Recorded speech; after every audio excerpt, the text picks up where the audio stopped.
Listen, I'm going to tell you something right now that's going to change the way you think about investing in 2026. Most people are doing it wrong. They're chasing trends. They're listening to their coworker who made a lucky bet on some garbage penny stock.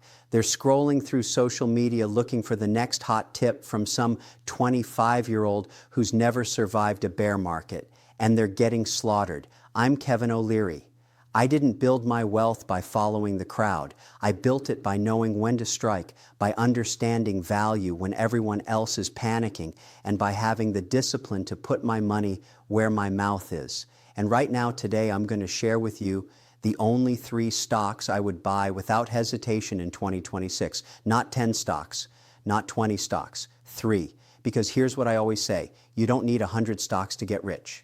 You need 3 great ones and the patience to hold them while everyone else is running around like their hair is on fire. And before you click away thinking you've heard this before, let me tell you something. The market we're heading into right now is unlike anything I've seen in my 40 years of investing. We've got artificial intelligence rewriting every industry on the planet. We've got interest rates that have been squeezing the life out of weak companies. We've got a global economy that's separating the winners from the losers faster than ever before. And if you're on the wrong side of that separation, you're going to lose everything. It's that simple, and it's that brutal. Now, before I reveal these 3 stocks, I need you to do something for me. If you're serious about building wealth, if you're tired of watching your money sit in a savings account earning almost nothing while inflation eats it alive, if you want to learn how the smartest investors in the world actually think about money, then hit that like button and subscribe to this channel right now. Smash it. This channel is about financial truth. We're building a community here of people who are serious about their money, people who understand that wealth isn't built on feelings, it's built on data, discipline, and making the right decisions at the right time. We deal in truth here, not hype. So subscribe, become a member, join this community, because what I'm about to tell you, most financial advisors won't have the courage to say. Let me get one thing straight before we dive in. Buying stocks is not gambling. I know, your uncle lost money in the dot-com crash and told you the stock market is rigged. Your friend bought some cryptocurrency at the top and now thinks all investing is a scam. But I'm telling you the truth. The stock market is the single greatest wealth-building machine ever created by human civilization, but only if you know what you're doing. And most people don't know what they're doing. They buy based on emotion. They buy because a stock went up and they're scared of missing out. Or they sell because a stock went down and they're scared of losing more. That's not investing. That's emotional gambling. And emotional gambling will destroy you every single time. Here's what's happening in the economy right now that most people are completely blind to. We are in the middle of the biggest technological transformation since the invention of the internet. Artificial intelligence isn't coming. It's here, and it's separating the companies that will dominate the next 20 years from the companies that are going to get left behind and eventually die. At the same time, interest rates have been higher than they've been in years, and that's putting pressure on weak businesses. Companies that were surviving on cheap borrowed money are getting squeezed. Zombie companies, I call them. They make no money. They have no competitive advantage. And the only reason they existed was because interest rates were near zero and investors were desperate to put their money anywhere. Those days are over. The companies that are going to thrive now are the ones with real earnings, real cash flow, and real products that real people and businesses actually need. And the companies that are going to fail are the ones that were built on hype and hope. This is the environment where stock picking matters more than it has in the last 15 years. And that's exactly why I'm making this video. Let me explain how I actually think about investing. When I look at a stock, I don't care about the hype. I don't care about what some analyst on television said last Tuesday. I care about 5 things. Number 1, does this company generate real cash flow? Not revenue, not promises, cash. Cold, hard cash that hits the bank account every single quarter. Number 2, does this company pay me a dividend because I want to get paid while I wait? I'm not interested in owning a stock that just sits there doing nothing. I want income. Number 3, does this company have a competitive advantage that's nearly impossible to replicate? A moat, as Warren Buffett calls it, something that keeps competitors from eating their lunch. Number 4, is the management team excellent? Are they allocating capital wisely? Are they returning money to shareholders? And number 5, is the company positioned to benefit from the biggest trends of the next decade? Because you can have a great company in a dying industry and still lose money. Here's what most people don't understand. When you buy a stock, you're not just buying a ticker symbol on a screen. You're buying ownership in a real business. You're buying its cash flows, its competitive position, its future earnings potential, and its management team's ability to navigate whatever the economy throws at them. And most importantly, you're buying into where the world is going, not where it's been. I've been doing this for over 40 years. I've seen companies that looked unstoppable crumble to nothing because they couldn't adapt. And I've seen companies that everyone doubted become the most valuable businesses on earth because they understood the future before everyone else did. The difference between these two groups isn't luck, it's vision combined with execution. And when I run my 5 criteria through my analysis right now, in February 2026, 3 stocks light up like a Christmas tree. These are companies where every single metric I care about is flashing green. And I'm going to walk you through each one. Let's start with stock number 1. And this one might not surprise you, but I don't care about surprising you. I care about making you money. Stock number 1 is Microsoft. Now, before you roll your eyes and say, Kevin, everyone knows about Microsoft, let me stop you right there. Everyone knows the name Microsoft. Almost nobody understands why Microsoft is one of the most important investments you can make right now in 2026. And that gap between knowing the name and understanding the opportunity is where fortunes are made. Here's why Microsoft is at the top of my list. Let me hit you with some numbers because numbers don't lie. In their most recent quarter, the second quarter of their fiscal year 2026, Microsoft reported revenue of $81.3 billion. Let me repeat that, $81 billion in a single quarter. That's a 17% increase over the same period last year. Their operating income grew 21% to $38.3 billion. And their cloud business, Microsoft Cloud, crossed $50 billion in quarterly revenue for the first time in the company's history. Think about that for a second. Their cloud business alone is bigger than most Fortune 500 companies. But here's what really excites me. Azure, which is their cloud computing platform, grew 39% year over year. And their CEO, Satya Nadella, said something that sent chills down my spine. He said they are only in the beginning phases of AI diffusion, and already Microsoft has built an AI business that is larger than some of their biggest franchises. Do you understand what that means? They're just getting started with artificial intelligence, and it's already massive. Their commercial remaining performance obligation, which is basically the backlog of contracts customers have already signed up for, hit $625 billion. That's up 110% from the prior year. That tells you that the biggest companies in the world are betting their futures on Microsoft's technology. They're locking in long-term contracts because they know they can't compete without it. Now, I know what you're thinking. Kevin, Microsoft stock isn't cheap. It's a big company. How much more can it grow? And here's my answer. Stop thinking about the stock price. Think about the business. Microsoft has something almost no other company on earth has. They have artificial intelligence embedded in every single product they sell. They have Office 365 with Copilot. They have Azure with AI services. They have LinkedIn. They have gaming. They have security. They have enterprise software. Every single one of these businesses is being supercharged by AI, and they have over 450 million commercial users, and only about 15 million of them are paying for Copilot so far. That's a conversion rate of about 3%. Think about the revenue potential when that number goes to 10% or 20% or 50%. That's billions and billions of dollars in high-margin software revenue that hasn't even shown up yet. Let me tell you something about smart investors. They don't buy stocks based on what happened last quarter. They buy based on what's going to happen over the next 5 to 10 years. Warren Buffett held Coca-Cola for decades because he understood the long-term cash flow machine it was. Microsoft is the Coca-Cola of the technology era. It's a company that every business on the planet needs, and it's getting more essential every single day. And by the way, they pay a dividend. They returned $12.7 billion to shareholders through dividends and buybacks in just one quarter. That's a 32% increase from the year before. They're not just growing. They're paying you to be patient while they grow. That's exactly what I want in an investment. Poor investors chase the next shiny object. They jump from stock to stock looking for the quick win. Rich investors find companies like Microsoft, companies with unbreakable competitive advantages that are positioned at the center of the biggest technological shift in human history, and they hold them. That's the difference.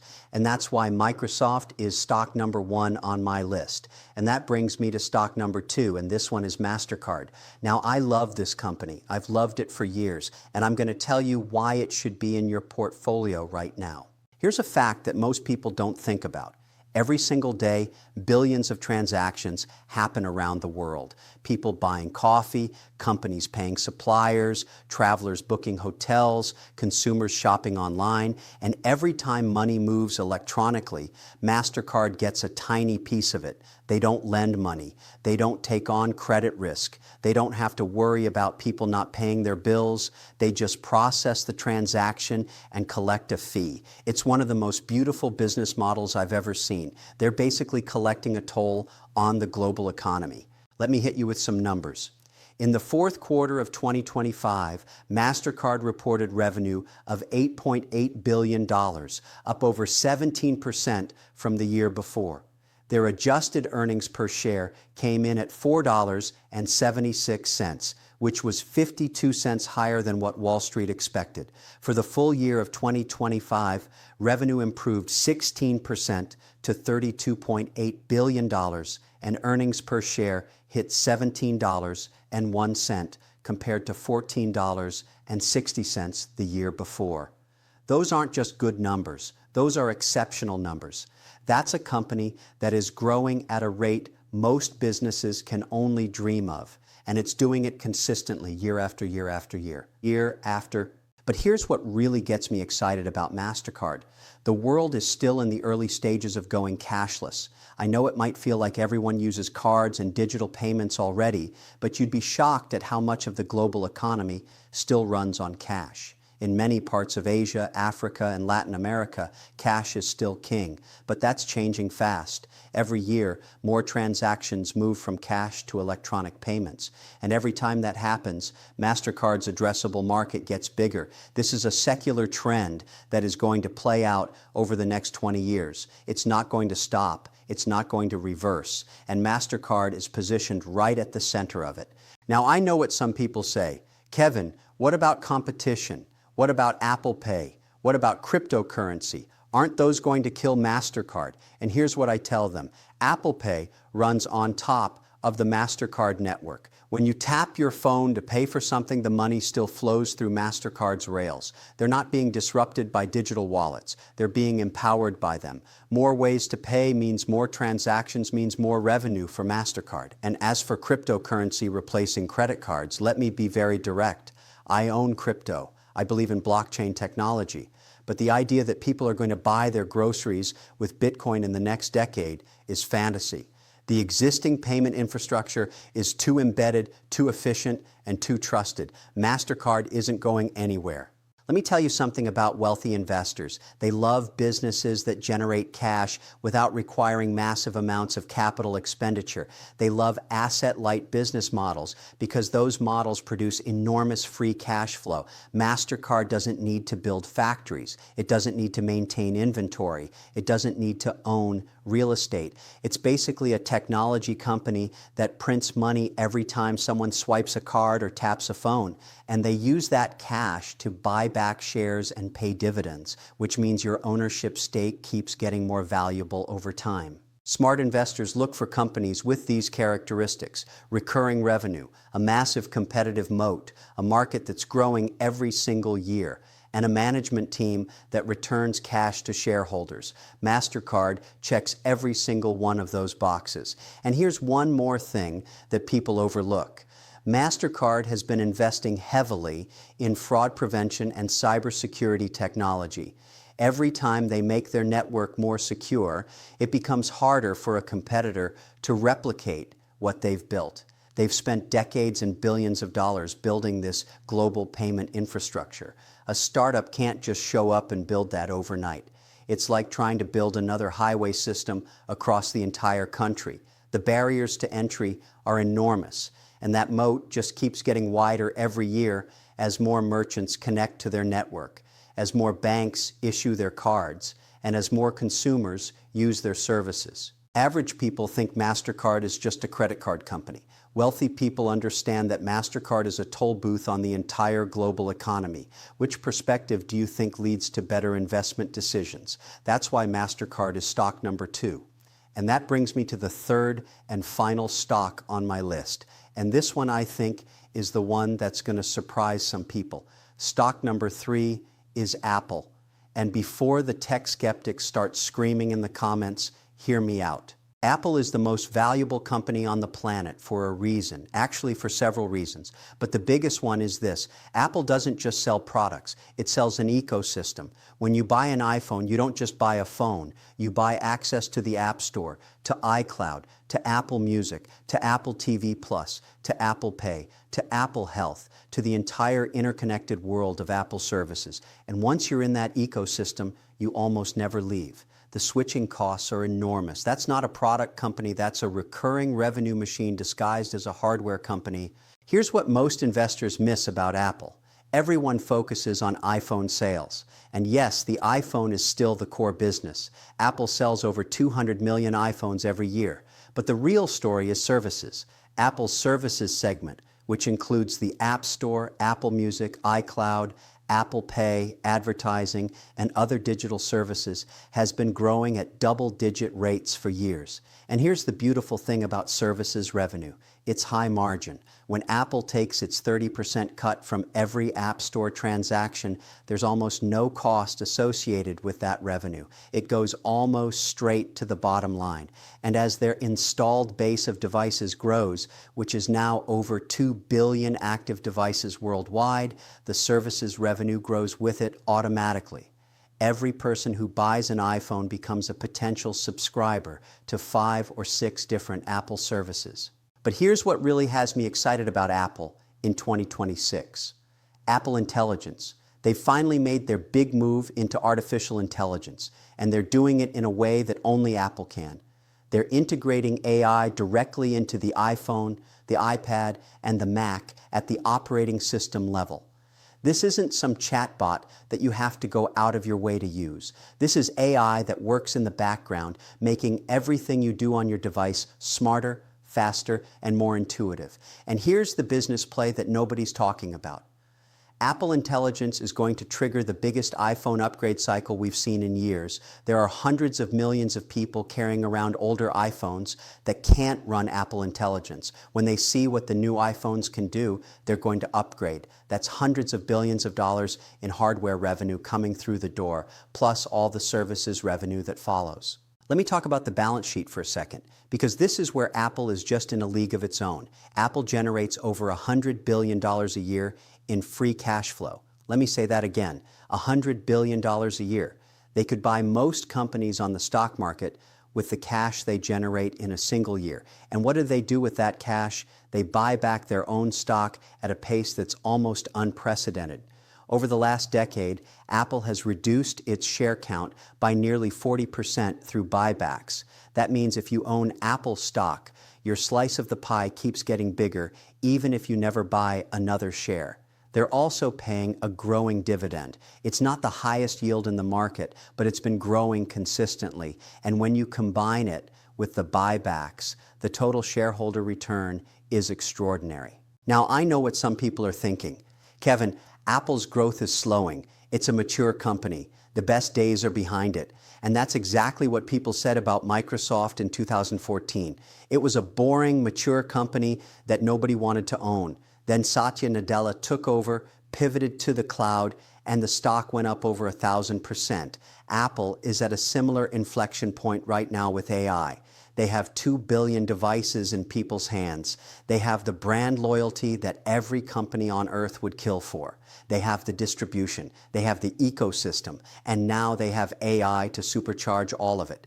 Don't bet against the most powerful ecosystem in the history of technology. Wealthy people understand something that average investors don't. They understand that the safest way to build generational wealth is to own shares in companies that dominate their industries, generate enormous amounts of cash, and return that cash to shareholders through dividends and buybacks.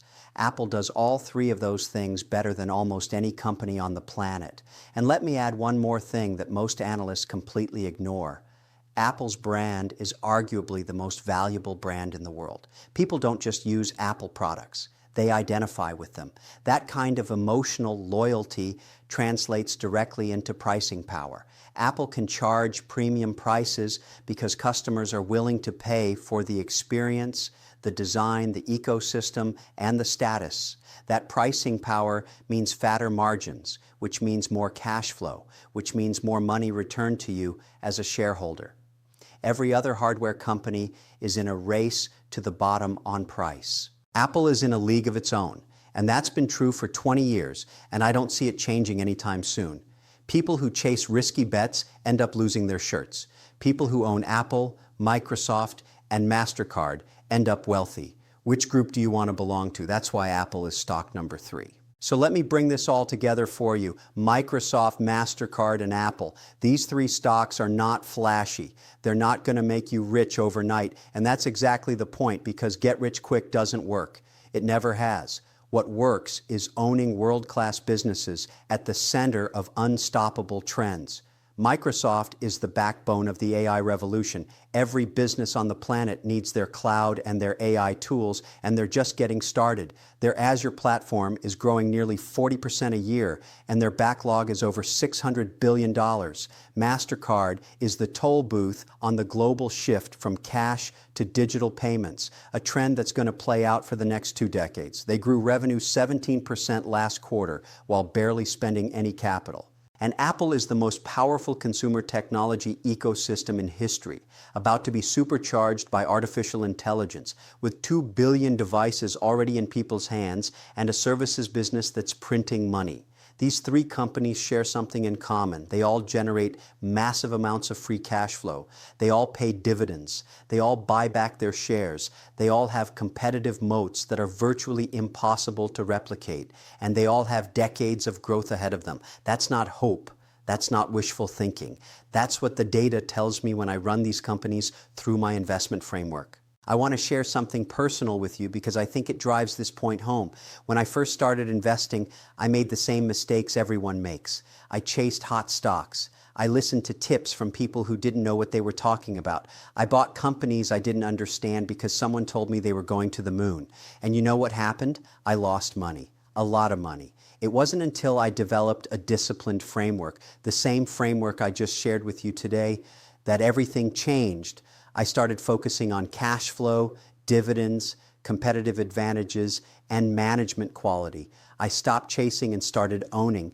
And that's when the wealth started compounding. That's when the snowball started rolling. It's not about finding the next hot stock. I've seen people with 50 stocks in their portfolio, and they can't even tell you what half of them do. That's not investing. That's collecting. I'd rather own 3 great businesses that I understand deeply than 50 mediocre ones that I'm just guessing about. And the businesses I've shared with you today are 3 of the greatest the world has ever produced. Now, here's what I want you to understand. The market doesn't care about your feelings. It doesn't care if you think these stocks are boring. It doesn't care if you'd rather gamble on the latest meme stock because it's exciting. The market rewards discipline. It rewards patience. It rewards people who buy quality and hold it through the noise. And it punishes everyone else. That's the cold, hard truth. You can choose to accept it or you can choose to ignore it. But the market is going to do what it does regardless of what you believe. So here's my advice. Stop overcomplicating your investments. Stop trying to time the market. Stop listening to people who have never built anything telling you how to build wealth. Start with quality. Start with cash flow. Start with companies that pay you to own them. Start with Microsoft, Mastercard, and Apple. Will there be dips along the way? Of course, there always are.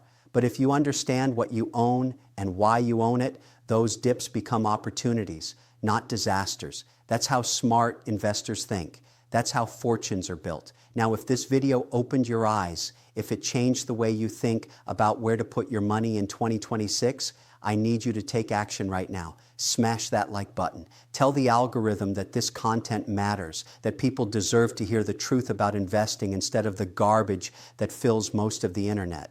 Leave a comment below and tell me which of these 3 stocks you're most excited about. Is it Microsoft with its AI dominance, Mastercard with its toll booth on the global economy, or Apple with its 2 billion device ecosystem? Be honest. I want to hear from you. We're all learning here. And if you haven't subscribed yet, what are you waiting for? Hit that subscribe button right now. Become a member of this channel. When you subscribe, you're joining a community of smart, serious investors who refuse to settle for mediocre returns. We're going to keep bringing you the truth, the strategies, the no-nonsense advice that actually works. No fluff, no hype, just data and discipline. Here's what I want to leave you with. Money doesn't care about your excuses. It doesn't care that you didn't have time to research. It doesn't care that you were scared to invest. It doesn't care that you listened to the wrong people. Money only cares about the decisions you make. So make better decisions. Look at the data. Own quality businesses. Be patient. And let compound growth do what it's been doing for the last 100 years, which is making disciplined investors very, very wealthy. That's how you win. That's how you build generational wealth. That's how you take control of your financial future. Now get out there and make it happen.